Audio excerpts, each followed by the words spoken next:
Para hacer democracia, se requiere estar bien informados. La Urna, programa del Instituto Electoral de Coahuila.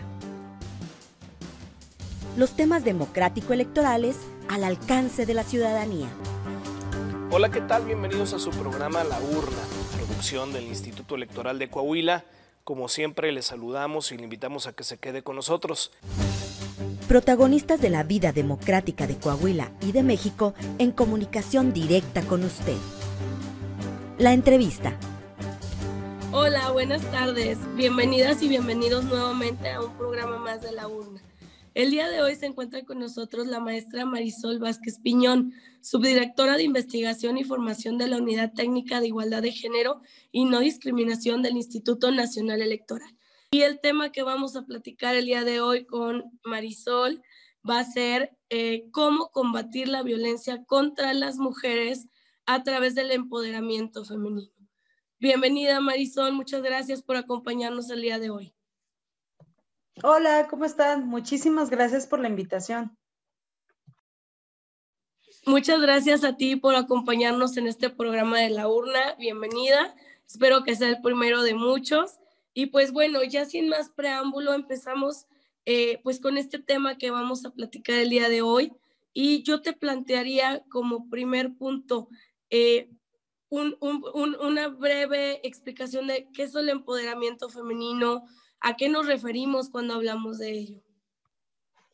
No, pues primero muchísimas gracias por haberme invitado, consejera. Yo estoy muy agradecida con el Instituto Electoral de Coahuila también por hacerme parte de este programa de La Urna que ya tiene bastantes años en transmisión y que me parece una excelente idea para estar más cercanas y cercanos a la ciudadanía.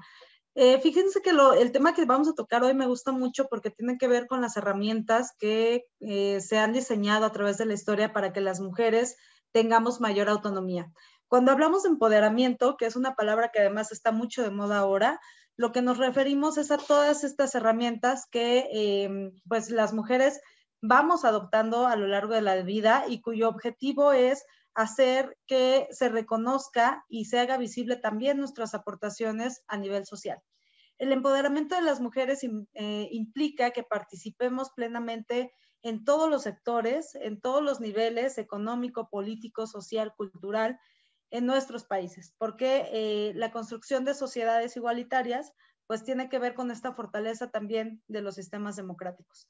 Entonces, cuando hablamos de empoderamiento de las mujeres, pues hablamos de todos estos accesos a los que debemos de tener posibilidades de alcanzar, acceso a recursos económicos, acceso a salud, acceso a educación, que muchas veces vemos cómo se sigue perpetuando esta idea de que las mujeres pues no necesariamente tenemos que estudiar porque nos siguen designando algunos roles, como ser amas de casa o dedicarnos al cuidado y a las tareas del hogar, ¿no? Entonces, empoderarnos significa todo eso, significa mayor autonomía, tener acceso a bienes, tener acceso a la tierra, que es algo muy importante en algunas entidades también, que se reconozca nuestro valor pleno como seres humanos y que también podamos pues tener acceso a todas estas oportunidades para poder constituirnos plenamente y poder elegir el tipo de vida y de proyecto de vida que queramos, ¿no? Por ahí va el tema del empoderamiento.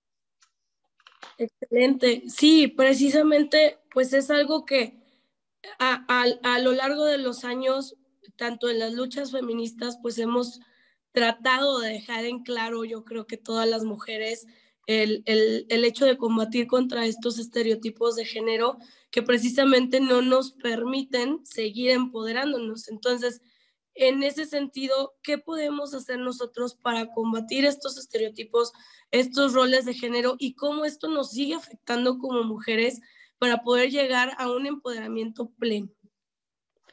Pues hay como muchas cosas que podemos hacer. Podemos hacer cosas como sociedad, podemos hacer cosas como medios de comunicación, como funcionarios públicos, como funcionarias.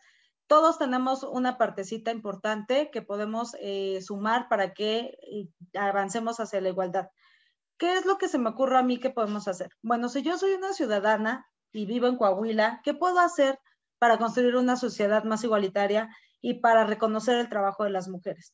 Lo primero que les diría es que, pues si tienen alguna candidata mujer en su entidad, se den a la tarea también de conocer su historia, de saber qué puede aportar, qué tipo de propuesta política nos está dando, cuál es la agenda que va a defender esta persona, y no de entrada decir que no voy a votar por ella por ser una mujer.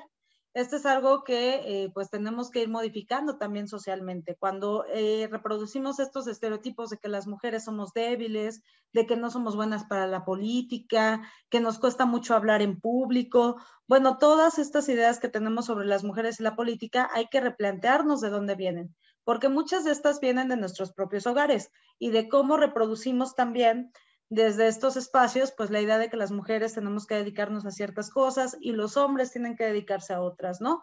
Los mandatos de género no solamente son cargas para las mujeres, sino también para los hombres. Los hombres tienen que ser proveedores, no tienen que mostrar sus emociones, tienen que ser padres fuertes, ¿no? Tienen que ejercer liderazgos de cierta forma. Entonces, lo que buscamos es transformar este tipo de categorías, de cajones en los que nos han puesto para decir que no tiene que ser así. Lo importante de los roles y los estereotipos es que son construcciones históricas, culturales, que podemos modificar.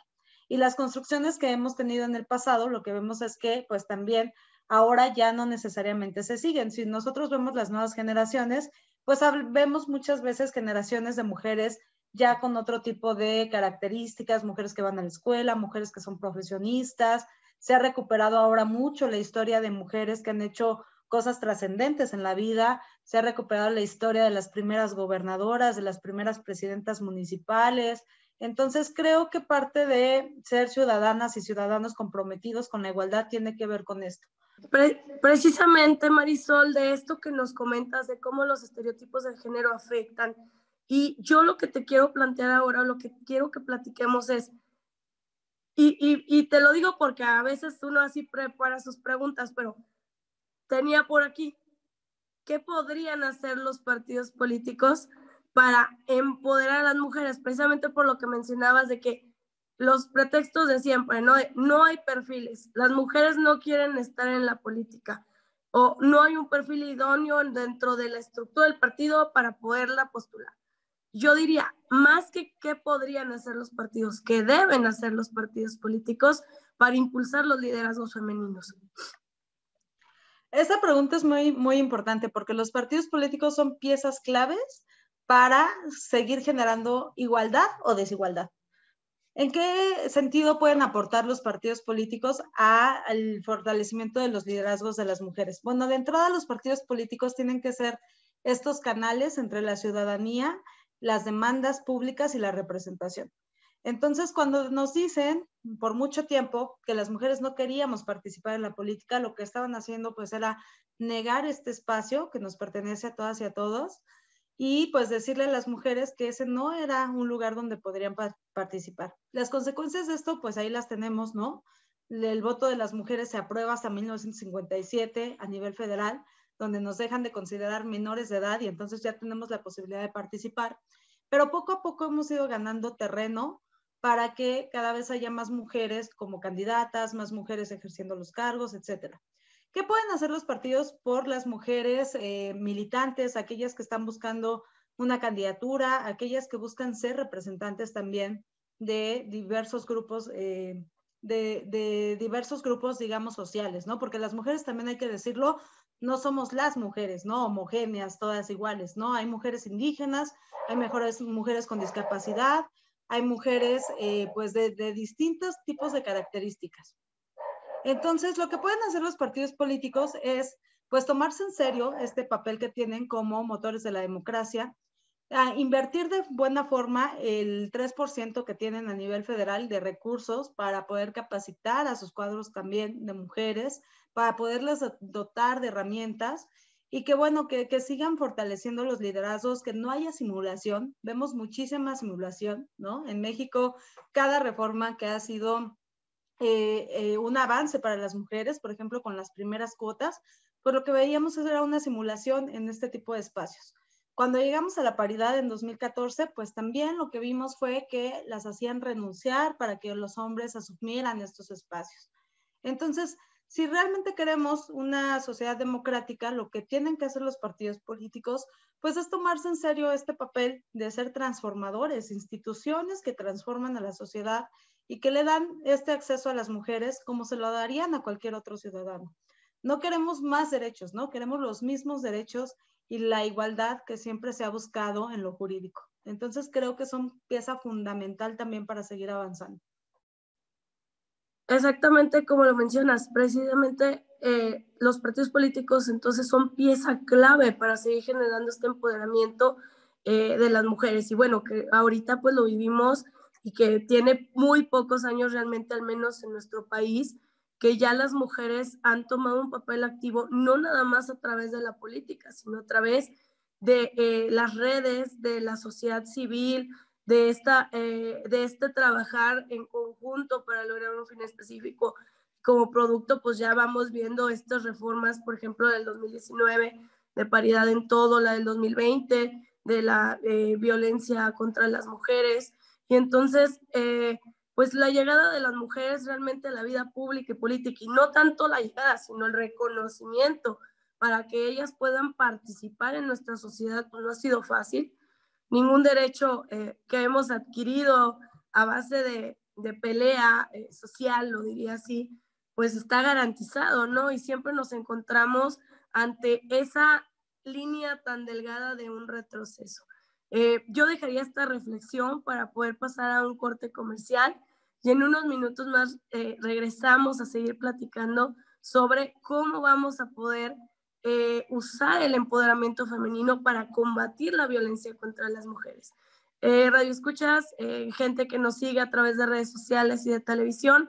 En unos minutos más regresamos.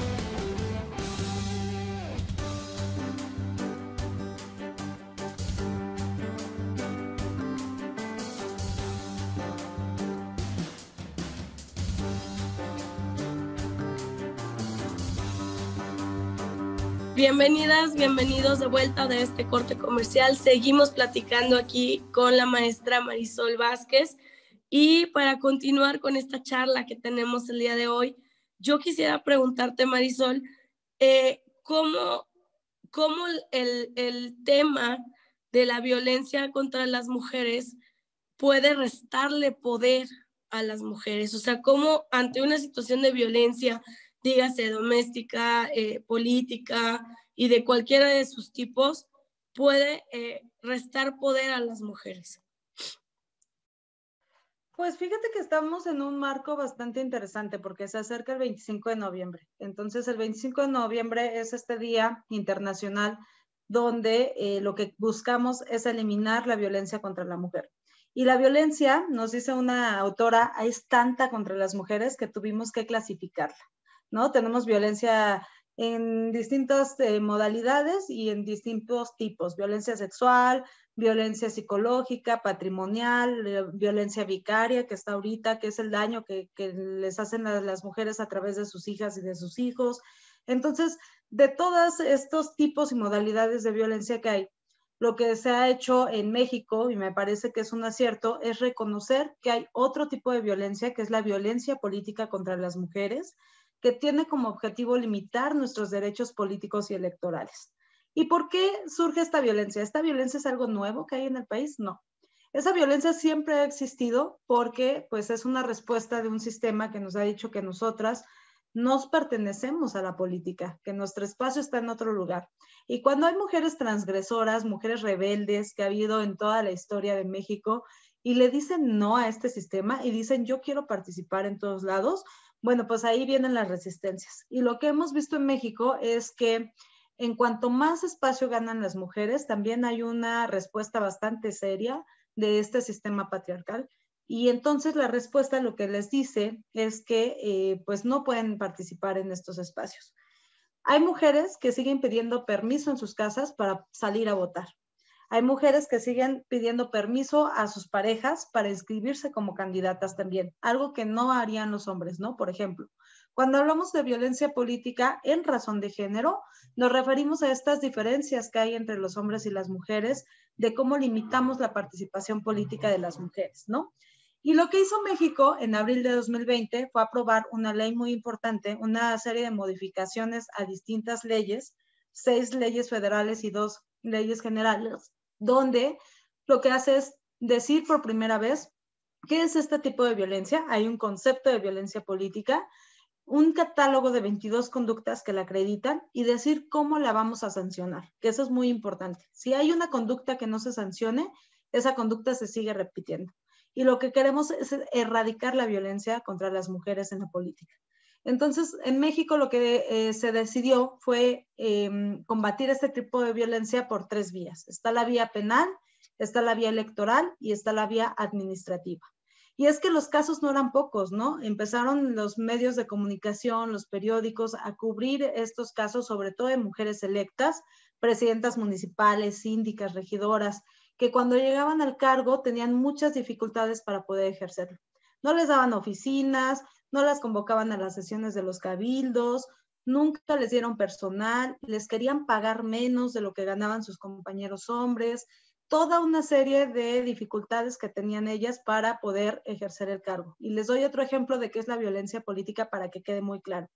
Había una sesión de cabildo donde el presidente municipal nunca dejaba que las regidoras hablaran.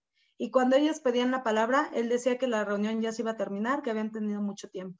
Cuando una de ellas se revela y le dice que quiere hablar y toma el micrófono, le apagan el micrófono. Entonces, es este tipo de manifestaciones de que no quieren que se escuche la voz pública de las mujeres en estos espacios, las que nos dan cuenta de que estamos frente a un caso de violencia política. No todo es violencia política, también hay que decirlo muy claro.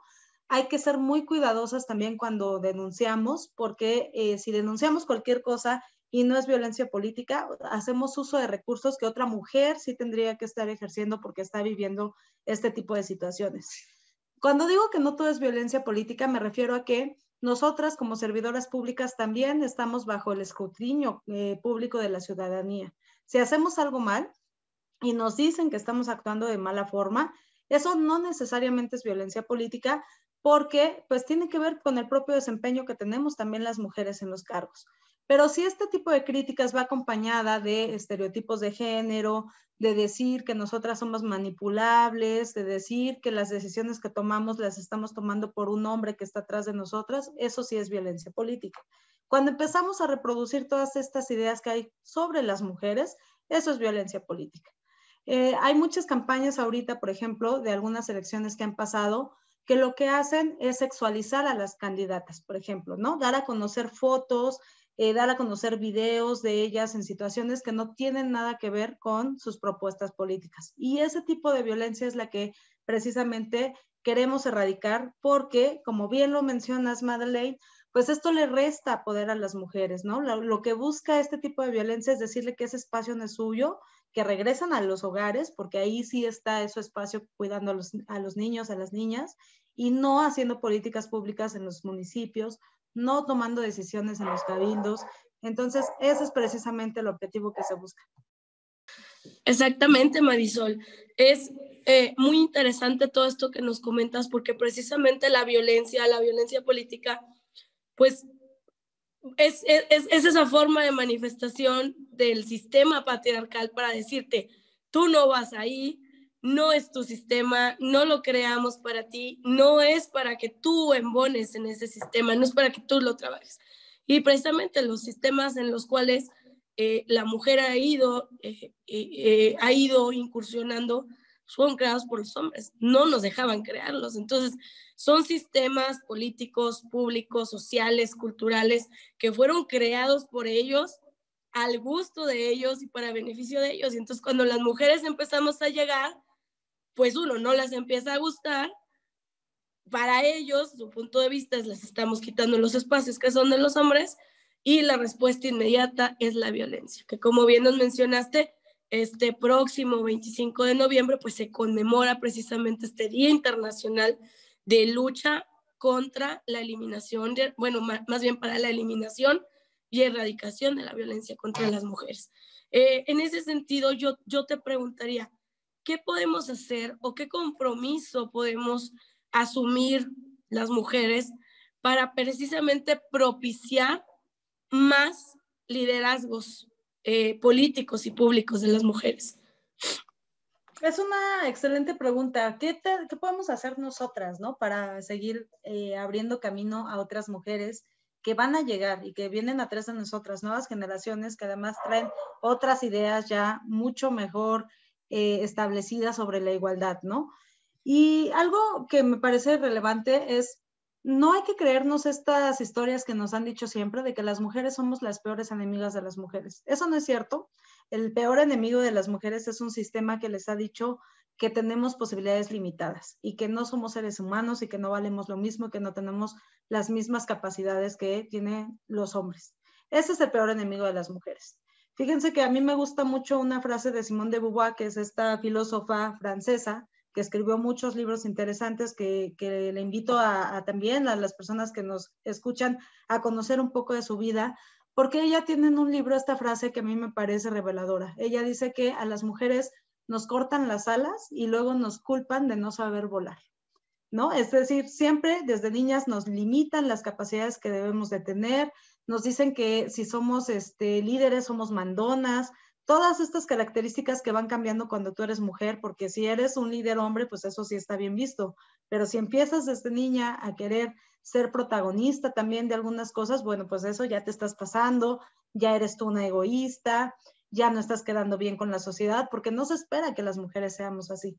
Entonces, lo que hay que demostrar, me parece, lo que hay que trabajar juntas, es a desmitificar este tipo de cosas que nos han intentado meter en la cabeza. Las mujeres no somos las peores enemigas de las mujeres.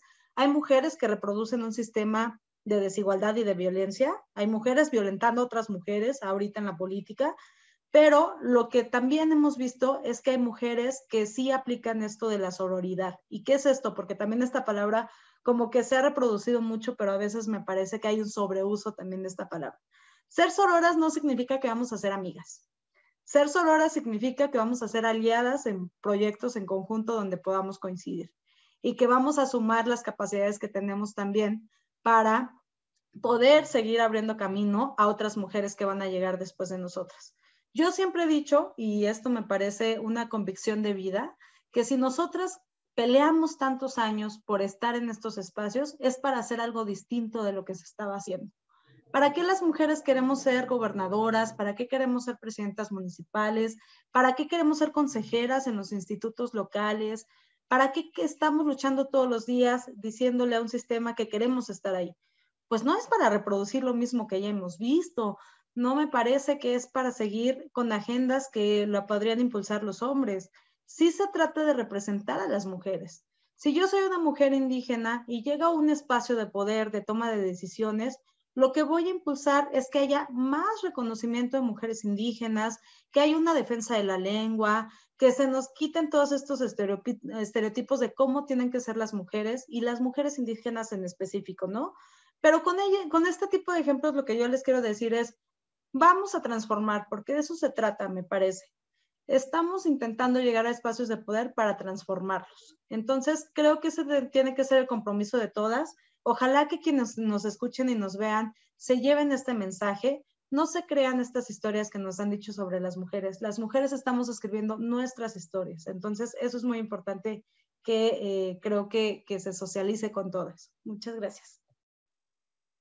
Muchas gracias, Marisol. Pues el tiempo en radio y televisión es demasiado corto. Nos acercamos a los últimos minutos o segundos más bien de este espacio que tenemos en este día.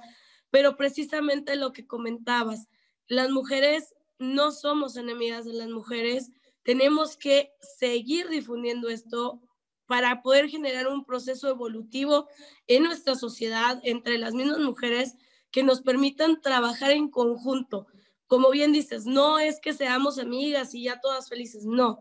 Trabajar en conjunto por las mujeres, para las mujeres, para que cada mujer que logre llegar a un espacio de poder o de decisión pueda legislar o pueda trabajar por las mujeres y para generar un mejor futuro para las mujeres, políticas públicas que incluyan ese punto de vista, que verdaderamente vayan direccionadas a mejorar el nivel de vida de las mujeres. Es muy importante esto que nos dices y pues es una reflexión muy grande la que nos queda el día de hoy. Yo lo que te pediría es que nos des unas últimas palabras para que generemos este espacio de reflexión para el público que nos está escuchando el día de hoy. Miren, yo lo que quisiera decirles al final y que me gustaría que se lleven es, hay que preguntarnos todos los días qué podemos hacer para hacer de este país un país más igualitario.